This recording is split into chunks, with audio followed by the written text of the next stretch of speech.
All right, ladies and gentlemen, how is everybody? Welcome to another episode of Ear to Ear Podcast with C. Ray and Laney Moe. Y'all know who we are by now. I'm C. Ray. This good-looking guy over here is Laney Moe. What's up?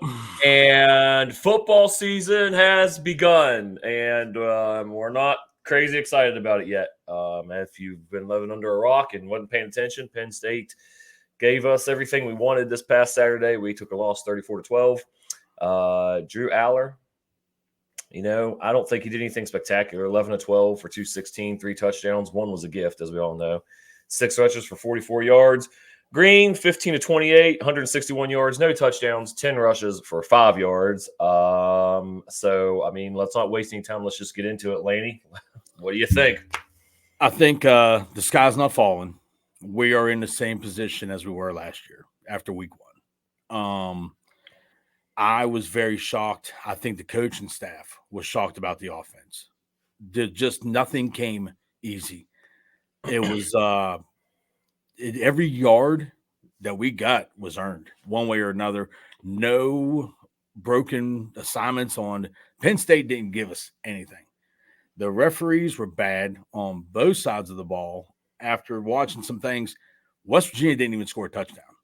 He was down. He was down. And I got to say that. I mean, the spots were awful.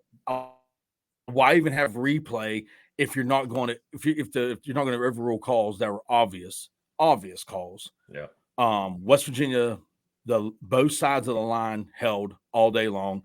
Penn State was better than what I ever anticipated them being. I'm giving them all the credit in the world. We gave them a few gifts.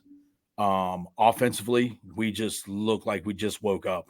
I mean, there was no rhythm. The whole game, everybody there and at home was probably going, let's go. Let's get this first. And it felt like it was 3rd and 3, 4th and 1 all day.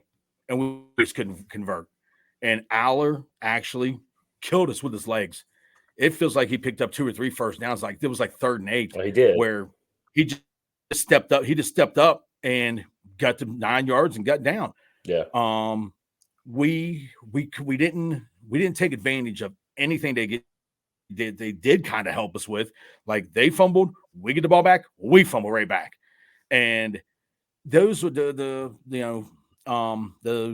fumbles on the snaps. Brown said they were on Green. He said those were not on the center. Either Green said that he called for it too early. And the one time, I mean, hell, the guy in motion, it would have been great if he'd have just caught the damn snap because it basically hit him. And would have got yardage on that. Probably. But there was not like we never hit nobody in stride. If our wide receiver caught the ball, it was a toss-up. I mean, the defense, Penn State, we got no separation on our wide receivers. And it seemed like our running backs were trying to pick the hole and then hit it. And by the time they shuffled, they were done. I mean, it just seemed like we didn't stretch. We didn't stretch their defense and make them, actually, I don't know how to like pick a weapon. Yeah. And I truly thought we'd do that. And I think our tight end had total 2 catches and one was bounced in the air and he had to go after it. And it was just nothing came easy. My hat's off to Penn State, but the sky's not falling. I mean, I know I have faith in this coaching staff and in this team. They just got to get better really quick. They got to touch up. They got to touch up some things against Albany, and then let's go.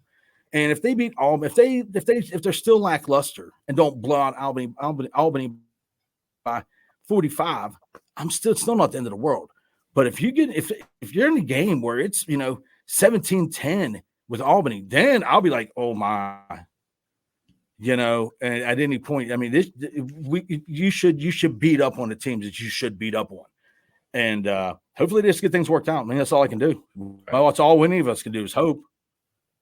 Well, I mean, my thoughts. Okay, to get started, I don't know where to start. I have a lot of disappointment from this weekend, and I want to preface this before anybody says anything. I did not think we were going to beat Penn State. if anybody remembers, I have been the one on this podcast that's a realist. Lanny's over here drinking the Kool-Aid before Penn State. We're going to beat them. No, Buddy, I thought we would. I did not think we were going to beat them. I thought we had a chance. Didn't think it was going to happen. What's deflating for me is to see how we come out flat. You know, our 5th-year senior quarterback played like a freshman. Okay. All we've heard in the offseason from Brown is how much improved Green is, how much improved the wide receivers are, how much better the running back's going to be, how much better the defense is going to be. That's all we've heard all offseason is him pumping everything up. We're ready to go. And I took that and said, okay, probably not going to beat Penn State because they're going to make it a pretty interesting game. We didn't do that. The officiating, you're right, was terrible. I don't know how you missed the running into the kicker. I mean, that was pretty freaking obvious. I don't know how you missed that. I don't know what the call is on that. Yeah, I mean, I thought at any time that a kicker got touched, as long as the guy wasn't blocked into the kicker, it's a flag. That's what I have always believed. So if there's anybody out there that knows for sure better on that than we do, correct us, inform us, please, you know. Because I always thought if a defender runs into the kicker, that's a flag. The obvious, not that it would matter. Yeah, I mean, and let's be honest, like that wasn't going to be the game changer, but the point is the officiating still missed that. The obvious PI on Cole Taylor, that was a pretty obvious PI call, I thought. But I mean, to my knowledge, I don't think you're supposed to give any kind of, well, he's smaller than you, so we're going to let him get away with it kind of stuff. You know, I don't think that that's accurate. The clear face mask on Jaheim on that one running play. I mean, dude, that dude just grabbed his. I mean, he had his hand in his mask and just jerked him down by his head. I don't know how you missed that. And then, of course, the big one that everybody's been talking about is the crazy missed offensive PI call right before half. That was right in front of me. Okay, right, you know where I sit. That was right in front of me, and that guy literally pushes him back. I mean, you can't miss it on the replay. There's 10 different clips on Twitter about it. You can see him extend.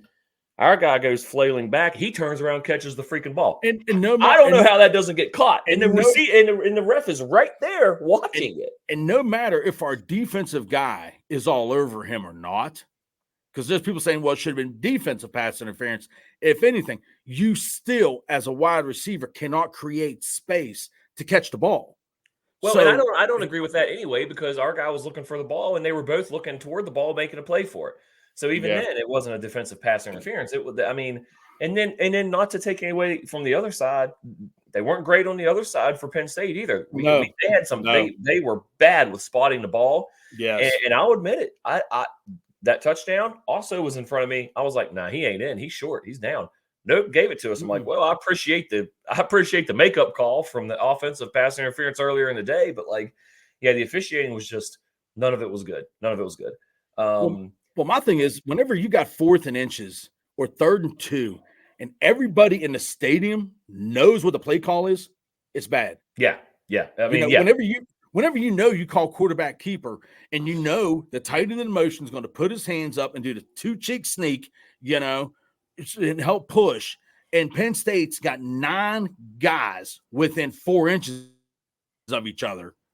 Yeah. There's got to be some type of option out, and then you step back and make the defense adjust. No, dude, there's seriously a ton of man in front of you. Yeah. That's going to be collision. And I know you're only trying to get 6 inches or a foot or whatever, but come on now. I mean, it just turned into rugby every time. Yeah. There was and it was just so lackluster of making changes throughout the game. That really bothered me. The thing for me, and going off what you said a minute ago, like the season's not over. Like, yeah, the season's not over, and you said we're exactly where we were last year, and that scares me a little bit. I'm going to explain to you why in a little bit, but something else, just to kind of go on some things I just didn't really think were great yesterday. I didn't think the play calling was great. I was sitting there thinking, man, some of these play calls are bad. Like, why are we doing this? Why are we doing that? And then I found out that Brown took back the play calling again this year. Okay, well, that explains that. I'm sorry. Did he ever give it up last year? I heard that he did. I don't know. I don't know what the official thing is. I don't know what changed. I don't know. I don't know if he's going back to his conservative crap that he did before. I don't know, but I didn't think it was great. And maybe he adjusted some of it because Green wasn't playing well. I'm sorry. A lot of people know I'm on the Nico train, but I've never been anti-Garrett Green. I just don't think the fact that he was ever mentioned in the same breath as Pat White or the word Heisman to me is mind-blowing. And I don't think he's any better. Look at the layups he missed yesterday. He had Cole Taylor for like an 8-yard pass wide open in the end zone. Dude's by himself, nobody around him, and he throws it into the dirt. Another play that was right in front of me on my side of the stadium. I thought that was Davis. I thought that was Davis. I thought that was Davis, the other tight end. Maybe it was. I don't know. They're both so damn big. I can't tell from the stands. But still yet, all you got to do is just throw it in the air. The point is he had a minimum 6'5" target. Yes. By himself, wide open. Yes. And I'm sitting here. I saw the ball hit the ground. It literally hit the ground on the goal line. Okay. He was 2 yards inside the goal line. I'm like, that's a 10-yard pass. How do you not just lob that? How do you not just flick that with your wrist and hit him for a touchdown? He missed a lot of easy ones. And you know what? And I know it's not easy. I know it's not easy. I'm not saying that because I never played quarterback. And I never had a 6'3", 290-pound defensive lineman coming at me and I'm not, I'm 6'2", but I'm not 5'11", trying to look over the line. I know it's not easy. We're not trying to, I'm not saying that. But the thing is, though, that is your profession. You're getting paid. Let's be real. You're getting paid. So, and you are going to school, I'm saying you're a college athlete, but whatever, that should never be missed. Never. No, that should never be missed. And I know this job's hard. I get it. Like I understand that it's and we're all armchair coaches, right? We're all none of us are out there playing, and you can say that all day if you want to. That doesn't mean okay, that's fine. But every other quarterback in the Big 12 probably makes that throw yesterday. I'm sorry. That was the one for me where I was like, okay, the layups he still missed layups yesterday. He did hit a couple slants, and I was like, all right, cool. But by the end of the game, I was like, okay, he's not any better than last year. He's a fifth-year senior. That play right there, the one that we're specifically talking about, where the tight end's wide open in the end zone, that should be 10 out of 10 every time for a fifth-year senior to be that open. Yeah. He didn't have that much pressure on him. That should have been 7 points. I'm sorry, and I can't let that one go. And to touch on that, red zone the red zone offense, the red zone offense as a whole yesterday was god awful. How many times we got into the red zone enough to win yesterday? We got to the red zone enough to win. We didn't convert anything. And a couple times we did, it was field goals. I mean, our red zone offense was atrocious. And then you score a touchdown. You finally score a touchdown given to you by the refs. You know how bad your red zone offense is. So what do? You turn around and run for 2, which would be considered red zone offense because where you're running the play. And then, of course, obviously we didn't get it. And it's like, I just didn't understand some of it. But it is what it is. As far as the sky falling, I don't think the sky's falling, but it's pretty damn black in my opinion. And the reason why is, okay, we went 8-4 last year, and that's great. I was stoked that we went 8-4 and we got a bowl win and ended the season 9-4. I thought it was a good step forward. I thought it was a great, I thought we were coming up. I didn't think we turned the corner, but I thought we were on our way to doing that. But I kind of thought about something. We finished 8-4, and that's great. But the teams that we beat last year were a combined 39-55. And the big question everybody's asking is, what is Neil Brown's signature win? Well, he said in his postgame, well, we beat Oklahoma. Okay, you beat an Oklahoma team that was the worst Oklahoma team that they've put on the field in probably the last 3 decades. I mean, what other teams? I mean, he's had a couple wins. Don't get me wrong. We're 4-15 against ranked teams. He's 4-15 in his time here. He's played 19 ranked teams, and he's won 4 times against them, counting yesterday. So, okay, yeah, but if we go 8-4 every year, what good is going 7-5 or 8-4 every single year if we're never going to beat anybody with a winning record? Out of the teams we beat last year, 1 finished with the winning record, and that winning record was 7-6. And I don't remember who it was. The teams that beat us last year, 10-3, 10-3, 10-2, and then Houston if you want to count that. But if you take Houston, we should beat Houston. If you take that and you flip it and put Houston in the win column, it doesn't get any better. I mean, if you switch Houston and put them in the win column, it goes to 43 and 63 for the teams we beat, 30 and 10 for the teams that we didn't. I mean, it's just. So I'm going to spit this the other way. Okay. Beat the teams you're supposed to. Beat the teams they're supposed to? Yeah. Okay. Well, that's fine. But, like, so does that mean we're just going to be fine with the mediocrity of never winning a conference championship? Because if you don't beat anybody other than the teams you're supposed to, we're never going to be a conference champion in the Big 12. We're never going to make the playoffs. You're right. We're never going to accomplish anything other than 7-5, 8-4 on a good year, and then whatever bowl game we get that we might still lose depending on who we get matched up with. So, yeah, you're right. We beat who we were supposed to beat last year, all of them but one. But, I mean, me personally, that's not good enough for me. I want the team to proceed or progress. I want more. I do too. The thing is, you have to, you know what I'm saying? You have to beat the teams that you're supposed to. And then you got to, you know what I'm saying, consider sneak a game or two away from teams that are supposedly better than you. But that's the point. That's the point is with Rich Rod and Dana and everybody else in the past. We didn't have to sneak. We beat them. We could sneak those games in every once in a while. 2018 in Texas. Oh, man, I wish I would have been at that game. I mean, we weren't supposed to win that game. And Greer and Seals and company got it freaking done. And we've always pulled out some of those games we were supposed to pull out. But and that's kind of my point is we haven't done that yet. It's year 6. And, what if the same thing happens this year? We have, 4 more ranked teams on our schedule? So if you're going off of our history, that means more than likely, we're going to have 5 losses this year. That's 7-5. That's a step back from last year. Is that acceptable? No, not at all. Not at all. And I'm trying to stay positive because you're right. We got a tune-up game next week with Albany.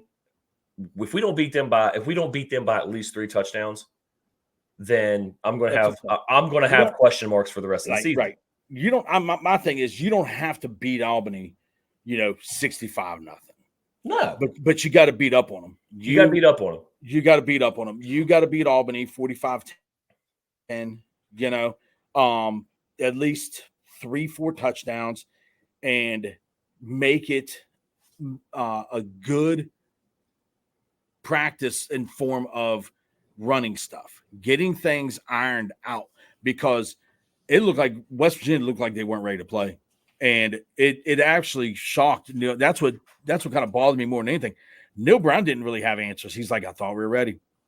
I just thought they were. I thought. Well, and that begs the question for me. If you thought they were ready, and we get to the game, and obviously we see what happened, then where's the disconnect? I mean, did we think that did the guys just think, hey, we're so improved from last year going 8-4 that we can kind of, we don't have to worry about it. Let's go in here and play. I mean, did the Heisman talk get the Green's head? Like, I don't understand. Because there was no real Heisman talk. There's nobody except somebody wearing blue and gold hat somewhere thinking that boy's gonna win a Heisman. I don't know, man. Hey, there's some people on Twitter that were and they're talking heads that said, hey, he might be in the conversation. Like, I'm sorry, I just never was, never will be.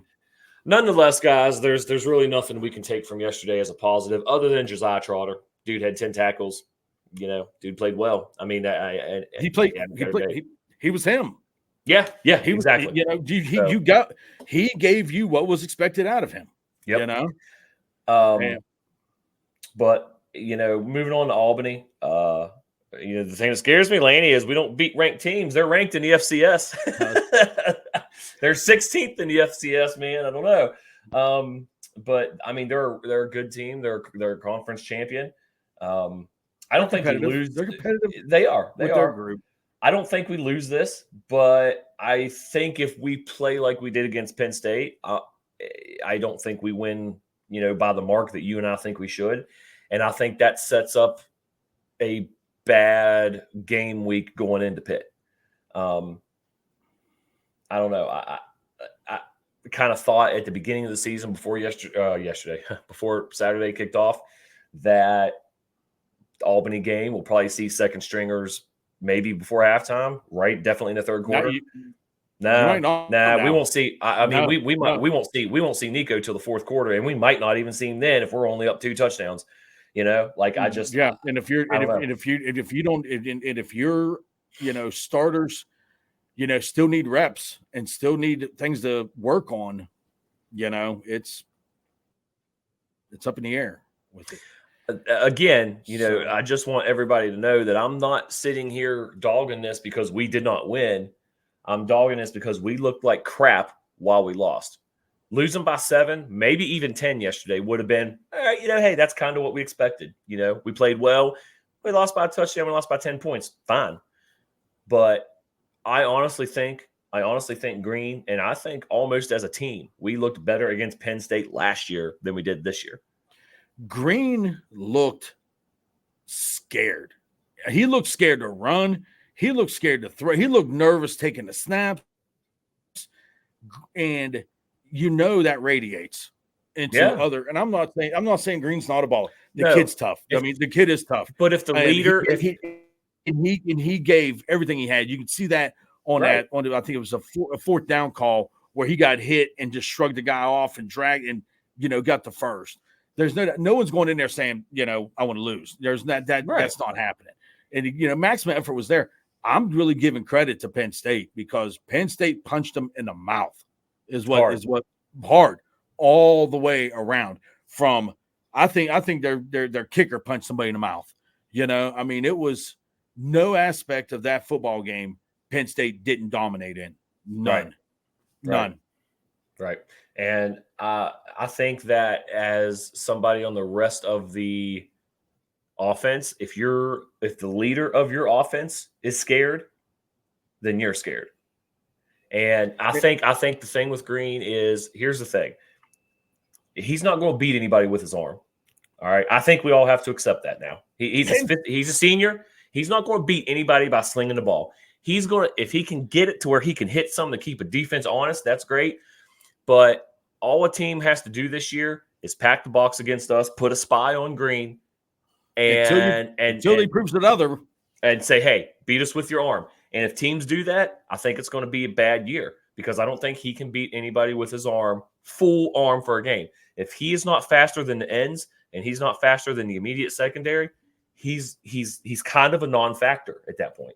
He has wheels, but if anybody can get close enough to him in time, I don't know, man. I think for a fifth-year senior, I just think I don't know.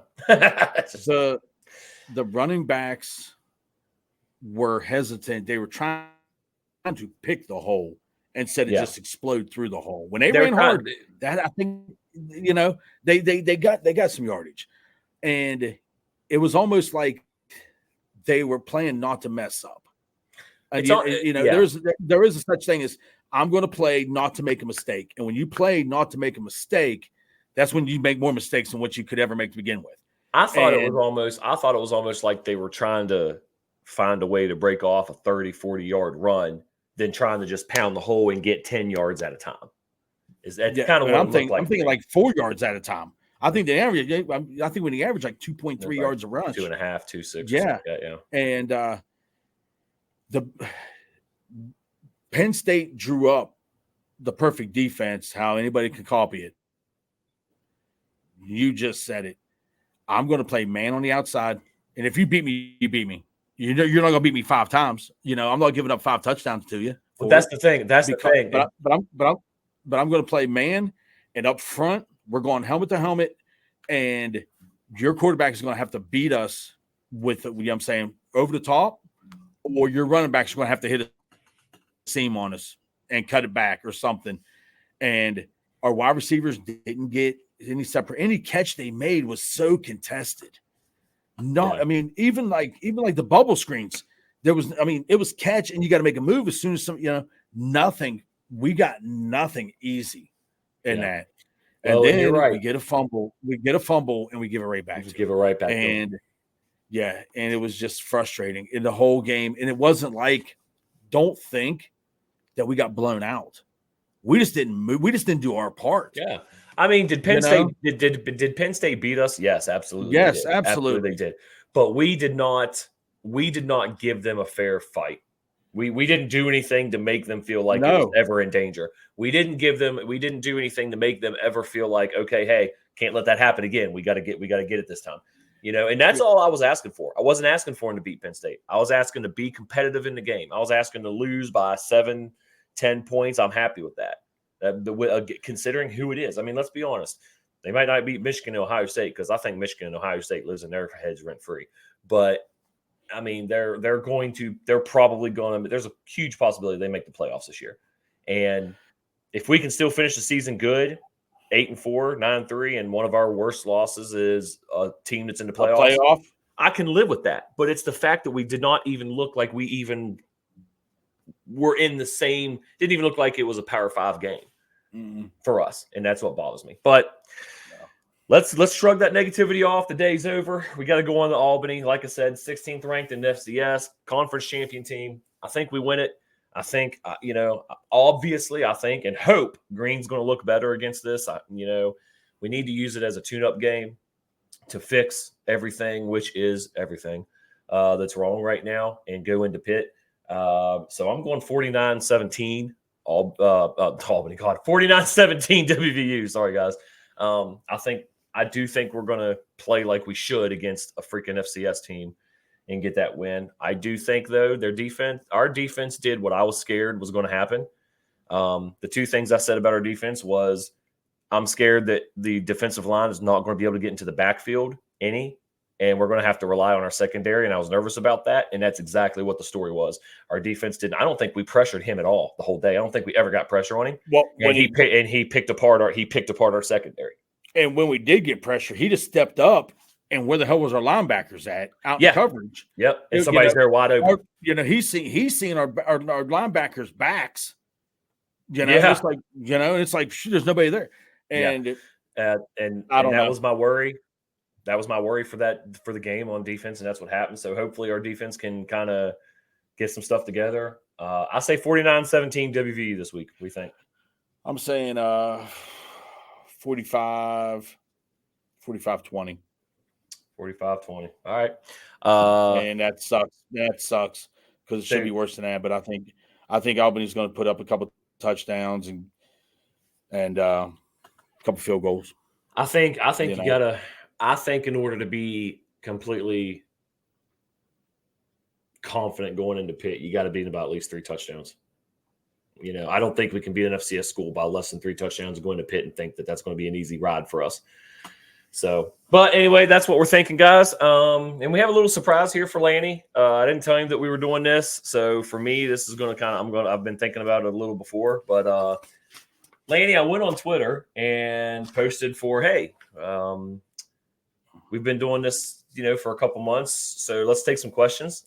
We actually got some people. Okay. I didn't think Yeah. I didn't think anybody was going to submit anything, but we got some. And so you guys watching this, Lanny's reactions to these questions are going to be raw because I didn't tell him I was doing this.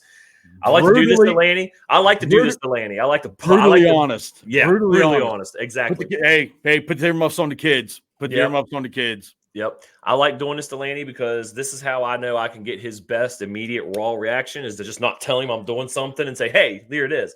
So I'll answer these questions as well. Okay. But so our first one is from his screen name or whatever you want to call it as Pap. His handle on Twitter is @CreekWanderer. And he asks, if we lose the Pitt and the fans lose their minds on Neil, how do you think Neil and Ren react? Go, Lanny. I'll let you go first. Lost the Pitt, Ren Baker. I mean, you're not going to fire the coach middle of the season, right? You're what you're paying him. You're paying for basically 6 wins, 5 wins. So your Neil Brown is worth every penny that you're paying him because of I think the pay scale goes. You lose to Pitt this year. There's troubles, especially now. You be setting 1-2, and going into Kansas, going into Big 12. So the only win would be Albany, and you lost to both teams from the state of Pennsylvania that you're going to, the two major teams in the state of Pennsylvania that's direct recruiting and everything. And I think Neil Brown would be hard on himself to begin with and Ren Baker point of view. But what do you do? You're not going to fire him, No. but you're putting yourself in a bad spot. And I think that seat heats up a little bit more because, it's just what's fire coaches. I mean, what do you do? That's where I'm at with it. So I think one thing you said is right. That is, if you do lose to Pitt, you're going into Kansas with Jalen Daniels because let's be honest, the fourth game of the year is too early for him to be hurt. I mean, he's glass, man. He's going to get hurt again, but he's a hell of a player. And the problem with him is if our defense can't keep up with him, but that's way ahead. I don't want to get too much into that, but I think that's a dangerous position to be one. A loss to Pitt hurts. A loss to Pitt puts you behind you're in a bad spot between two rocks. But to answer the question, I think Neil reacts with I think he's going to get a little nervous. I think he's going to get a little scared because he knows that after last year, he knows that he has to prove this year can be a repeat. He has to prove that last year wasn't a fluke. Losing to Pitt is not going to help us as the fans think, okay, he made a turn last year. We're going to think, here we go, back to what we were. And I think if you're Ren Baker, no, you're not going to fire him at the third game of the season. That's not going to happen. But what you are going to do is you're going to throw some gasoline on a seat. You're going to stand there with a match and say, your Big 12 play starts next week. Mm-hmm. You better make some changes. I just hope to God it doesn't happen because I don't want to go through that shit. I don't want to see. I don't either. I don't. Oh my goodness, I do not. For my own sanity, and right.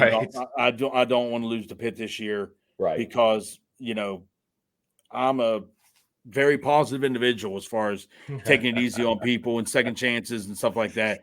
But man, it's gonna be hard. I'm saying because I jumped on Neil's. We're gaining last year. And a Pitt loss this year would be devastating to my morale. Well, everybody asked me, are you back on the train? I said, no, so I'm not back on the train. I said, but I did buy a ticket and I'm at the station a year down the road. And I might get on that train, but it's got to be after this year. So anyway, next question. This is from Jeff Ruff at Jeff_Ruff. Dude, I like this guy. I don't know. I know you don't spend a whole lot of time on Twitter, on our Twitter page. If you guys are wondering, most of the time, if you're conversing with us, most of the time you're talking to me. Laney just doesn't do a lot of social media stuff. Or technology. Technology in general. But this Jeff Ruff guy, man, I like him. He puts a lot of good stuff out there. He's a funny dude. He asks, is it coaching or is it the lack of Jimmy Joes? He says both fall squarely on the coaching staff. What marquee skill position have we had in his tenure here? And how long are we going to allow this embarrassment to go on? So the first part of that question, he says, is it coaching or is it the lack of Jimmy and Joe's? I think personally, a lot of it's coaching. I think a very small amount of it is Jimmy and Joe's because at the end of the day, we're WVU. We're not getting the guys Bama getting. We're not getting the guys Penn State's getting. We're not getting the guys Michigan. We are getting more of them these days than we were. That's true. But we don't have a team, places like Penn State, Alabama, they turn recruits away. They're like, hey, that's true. Sorry, you're a 4.5 star. We got all 5 stars. We don't need you. Okay. A four star like that is somebody that we're like, hell yeah, let's get him here. So there's a difference there. But here's my thing. We have the same Jimmy and Joe's, in my opinion, here that Dana had a lot of the times. I mean, our recruiting is a little better, but I think it's more coaching than Jimmy and Joe's, but I do think it's some of both, but I primarily coaching. I'm sorry. The coaching yesterday was bad, or Saturday. Dang, I'm sorry. I think it's coaching. I think it's definitely coaching because there's some horses in the stable. And my thing is you got to let them run. You have to put them in positions to win and don't handcuff your studs. Don't, you got to cut loose and play outside the box. There's, what I'm saying? It's a copycat. Everything's copycat from here to the NFL, from, Little League up. It's all, if this works and this works and this works for them, I can make it work for us. and he's got to find ways to get the ball into playmakers' hands. And I don't think getting the ball in the playmaker's hands is too much of the problem, as much as it is he calls the same damn play 3 times in a row. Well, we got a first down in the red zone on a running play, and he ran the same play 2 more times. Where I'm at with it is, you can't be conservative. You as soon as we think that it was like we wouldn't see any conservativeness, here it came back again. And its play calling went back to the beginning of last year. I mean, if you had 2 screens up of 2023 Penn State game and 2024 Penn State game, the play calling wasn't a whole lot different. I agree. I mean, and it's just that's where I'm at. I mean, I feel like that it's got to be coaching, right? It has to be the coaching. The next question after he has a multiple stage question here, but he says, what marquee skill position have we had with Brown? I can't think of one. Marquee, like something that really stands out, something that's like, hey, this is one of the best in the country, of development under him. At different points, we've had really good defensive stances. We've had really good running backs, receivers, whatever. But I don't think we've had anything you would want to call marquee. I don't know about marquee. Like, the biggest thing is you had an absolute stud in Zach Frazier. And I hate to go into the past with it, but that's the question you're asking. Oh, there you go. No, that's the answer. And Beanie Bishop, who came here as a transfer from a Big Ten school and lit it up, became pretty much an All-American. Yeah. And, and that was, but you put him in the position to be able to make those plays and stuff, and his athleticism and everything. But a marquee player, I don't know. Who do you think? I mean, the person who asked the question, what do you think? Because I just can't draw it up. I think that's why he asked the question, because he doesn't have an answer himself. I guess, like you said, if we were going to pick one gun in my head, Zach Frazier. He was great at what he did, and he was smart. Like he had a high IQ. My thing is, a marquee player could go play for any top 10 team. I think Zach Frazier could. I think Zach Frazier could have. I don't know that he would have necessarily. Dude, he straight up. I know this because of friends of mine that's close to Zach Frazier. He had the opportunity to go to Alabama, and he told him no. Yeah, that's. I think who told us that, didn't he? Yeah, I think so. Yeah. Because I remember him telling me and you that he told us that at different points, but I know he told me that as well. But I'm talking transfer and get paid. Yeah. That you come here next year, you will be the starter at Alabama on a top 3 team in the nation. And he said, "Nah, I'm good." Well, so that's the answer. That's the answer then. Next question, Mr. Brian McGuinn at Brian McGuinn WV. Why is Neil still the coach at WVU? 1 game over 500 for his career. He's never once been ranked in 6 years. Why?